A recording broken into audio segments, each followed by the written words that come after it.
I'm here with my 3 children. 3 children. Sophie, why have you come down today? I've been a teacher for 16 years, and during that time I've seen nothing but cuts.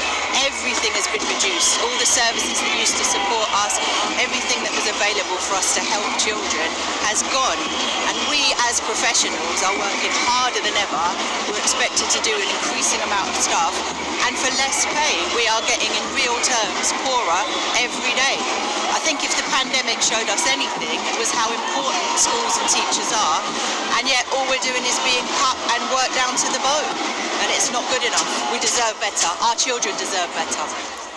You talk about the pandemic, and there was, of course, a great deal of goodwill built up for teachers as a result of that pandemic. Do you fear that this continued action, and it could go on for quite a long time, couldn't it, could lose that goodwill? Does that concern you?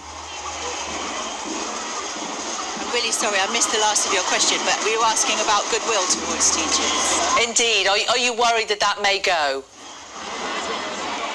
Yeah, of course, but I think that anyone who's in teaching, clearly we're not in it for the money or the perks, we're in it because we care, and I think that families really understand that we care about the children, we want the best for them and their families, and in order for us to do that and do it properly, we need to be funded, we need to be paid, schools need resources, we can't keep cutting us. The government says that the talks haven't stalled, that there is still room for negotiation here. Do you not think that it might be a little bit early for you lot to be striking? Really sorry, it's very hard to hear you, but I think striking's really important. It's a right, it's our right to strike. Everybody should have the right to strike, and it really lets people know that we're serious, and it means a lot to us. Teachers would not disrupt children's education unless we thought it was vital.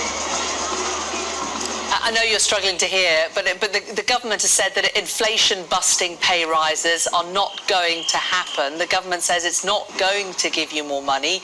How long are you prepared to continue striking for?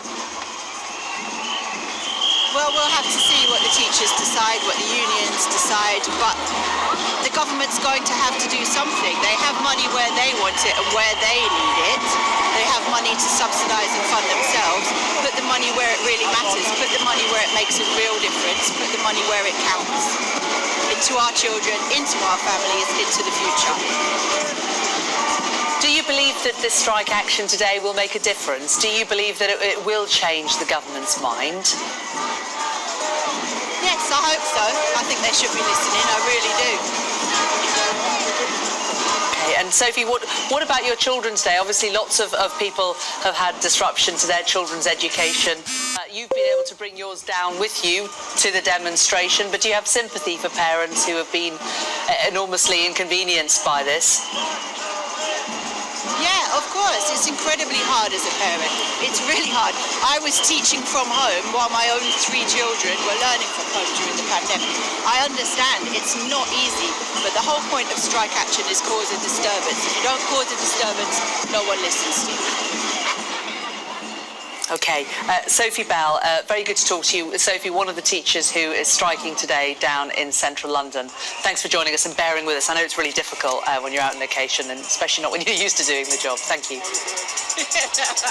Thank you. Wait, bye. Bye. Thank you. Well, if you scan the QR